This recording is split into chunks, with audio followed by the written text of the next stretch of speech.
Hey guys, Walt Wagner here with Tactical Application Vehicles. Today we're going to go over a build on a 2018 Tundra 4-door, and this is a truck that is built for skinny guy campers, and you'll see that here in just a second. But this is a long travel truck. Long travel meaning that the front end components and the suspension are 2.5 inches wider per side than a stock truck. So that allows us to keep the truck very low with its stance and still run a 37-inch tire. So for the front bumper on this truck, we're running the C4 Fab Overland series front bumper with the center hoop, and this protects our radiator and grill area because this is a steel bumper, so this is extremely strong, and it also protects the lights that we've got on here. This is a custom placement for the lights that we put in. We drilled our own holes and we set all this up on our own. So we're working with the Baja Designs LP9 and LP6. For a winch, we're running a come up 12.5 RS, which is an incredible tool to use for recovery. We're running a Magnuson supercharger, and that's gonna help with the gearing that we're using in this truck. So engine power combined with proper gear ratio at a 5:29 ratio for this truck on a 37-inch tire still gets around 16 or 17 miles per gallon, which is exceptional for a truck that's built quite like this. The suspension components that we're running is a Total Chaos upper and lower control arm. We're running triple bypass shocks with a coilover, and big brake kit on this is awesome. It's a power brake, rotor, and caliper. So it's a massive caliper and rotor. So we're running the Method Standard Series Method 318 in a matte bronze, and it's an 18 by 9-inch wheel, so it fits over that caliper perfectly. But this particular wheel comes standard with a flush cap, and it's a topo design. So it's actually got topographical kind of feature to it. The tire we're running on this one is an all-terrain tire. It's a 3-peak snow-rated tire from Falken. Since we keep these trucks so low, we don't preload them very much, so we keep them very low in order to keep the compression and the rebound travel where they should be. So we have to run a fiberglass fender. This is the SDHQ fiberglass fender, and it is quite a bit wider per side than stock, and it covers over the tire nicely. But in order to do that, we have to run an inner fender liner as well, because you have to get rid of all that. So to protect the inside of your glass as well as the inside of your engine compartment, we make a custom hand-molded ABS inner fender liner that kind of cleans that up. It also makes it's a very functional aspect to keeping debris from hitting the inside of your fender and filling up your airbox on the other side. For a roof rack, we're running the Sherpa Little Bear roof rack. It's a very low profile rack and extremely strong. We tend to keep these racks empty most of the time, because if we are on a trip and we want to throw gear up there or firewood or a boat or anything, we have usable square footage on the roof, usable real estate up there. The aspect for these kinds of trucks, the reason we wanted to build a truck like this, long travel, is efficiency over bad ground, efficiency on the highway, and not rattling the mess out of all of your gear. If your suspension can travel with the ground and talk to the ground properly, it's gonna salvage the rest of your equipment. So when you've got weight on the back of the truck like this one with the Bowen aluminum bed, the aluminum bed itself weighs about the same as a stock bed, but when you have storage capability like this, you can actually load it and have a lot of weight down low and forward of the axle. So that weight positioned where it is with suspension able to talk to the ground, moving this weight, everything works really, really nice together. So with this particular camper we're using on here, this is the skinny guy camper. This one is the kit and caboodle package, so fully aluminum camper, but it's got a lot going on inside. And fully loaded with water, this thing's about 1,600 pounds. So you can imagine how much weight you could have in these boxes. Like with this one here, we've got just some gear in this top box. You can carry tools, compressors, whatever you want, camping equipment. In the lower box, we've got some firewood that stashes nicely in there. So all of this weight is forward and low as possible. This truck also has a 46-gallon long-range fuel tank from Long Range America, and it fits right in the factory location. So you've got 46 gallons of fuel as well, and all of this weight is really well proportioned in the truck, balancing it out really nice. Kind of moving back a little bit, we've got more storage that can be accessed from the very back of the bed as well. So you can open all of these hatches and run something long the full length of the bed, so you could carry rifles, fishing poles, whatever you want, skis, anything you want in the back of this, and set this up any way you want to. And it's very strong too. This particular bed from Bowen is designed to carry this typical slide-in style campers.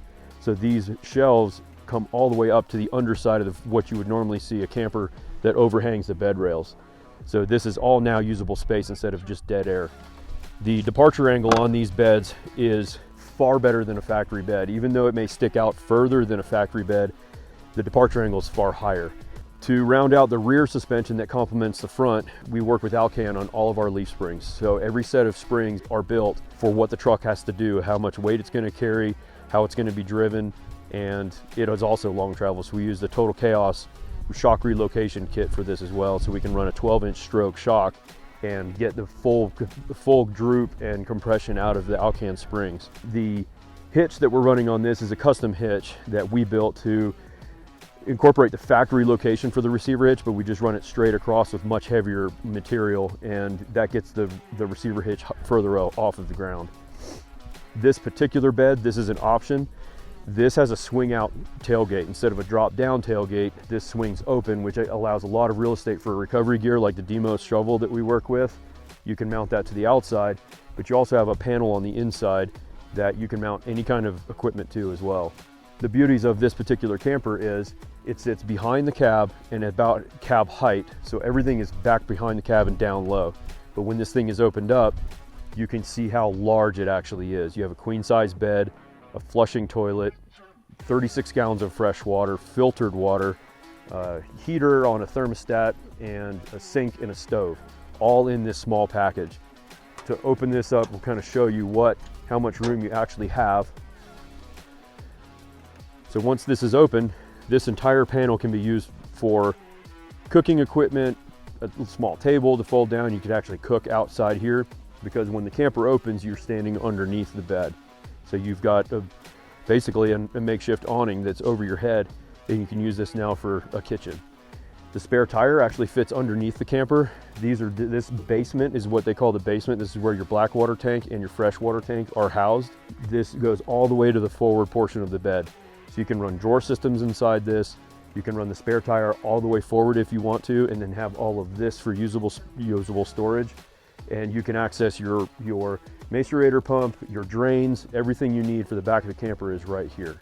For drivetrain components in this truck, as I mentioned, it's running a 529 nitro gear ratio with an ARB air locker front and rear.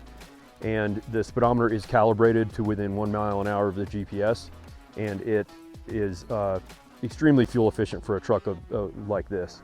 We're running RCI skid plates on this as well, aluminum skid plates for this truck. The fuel tank is a steel tank, so we don't need to run a skid plate on that, but the aluminum skid plates protect the front diff all the way back to the transmission. So what I'm going to do is demonstrate how to set this camper up. There's a lot of unique features about this camper because it's in a category all of its own.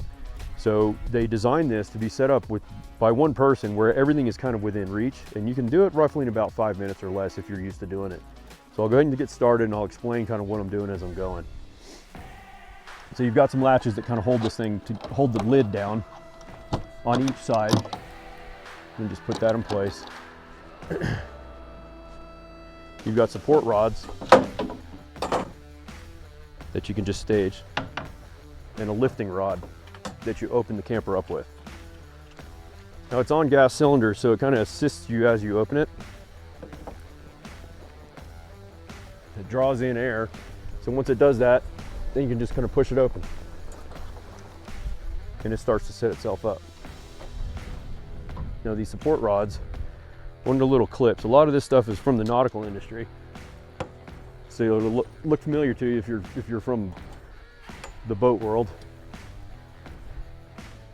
And what you can see under here as well, since this was facing up, your solar panel, you have 190 watts of solar right here. This is pivots at the back right here, so we can rotate this down and to where it's facing back up to the sun here in just a second. You can just let this hang.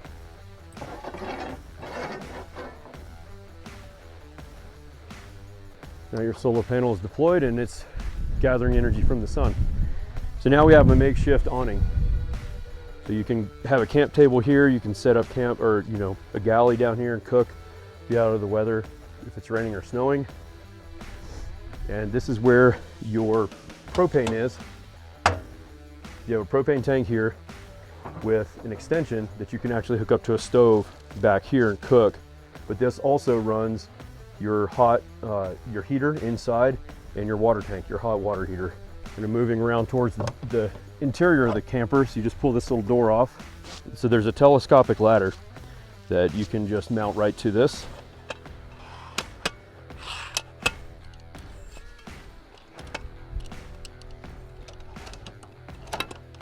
Lock it in place, and then you're good.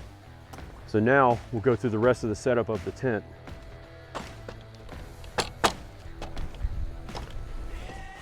So then from the outside, you just snap your walls down. All right, so now that we're all set up, this will show you a little bit about how much space there actually is in here. Queen size bed out over the ground. You've got an L-shaped bench with a rotating table that you can kind of set however you want. There's a flushing toilet right here at the doorway. There's a drain that you could actually put a shower curtain up in here and take a shower, a hot shower inside, and it can drain out. Your hot shower spigot is right here. You've got plenty of room to stand. You've got a sink, single burner stove, fridge, freezer, electrical power outlets, heat, everything you could need. And you could be 6'3", 6'4", and still have plenty of room in here. So one of the other unique features on this is this camper can actually draw from a water source, whether it's a bucket, a shore tie at a campground, or a stream or river. But also, if it rains, this is a rain gutter, and there's a water catchment system. You can hook up a simple garden hose to a fitting like this on either side to a hose down to a bucket or back into your camper where it is filtered, and there's an optional ultraviolet sanitization system that goes in this in conjunction with the filter. So you could have drink potable water just from catching rain on either side of the camper. All right, to kind of recap what this build is for the person that would want to, say, hit some higher speed beach drives down in southern Baja, or just a long stretch of highway and be comfortable with a heavy load on it. The long travel trucks aren't always for, running blitz and whoops and doing jumps. They're there to kind of talk to the ground the right way. So we can put a camper on one and make it do that. And if you want to know more about builds like this or more about Method race wheels, check us out on the links below. Thanks for watching.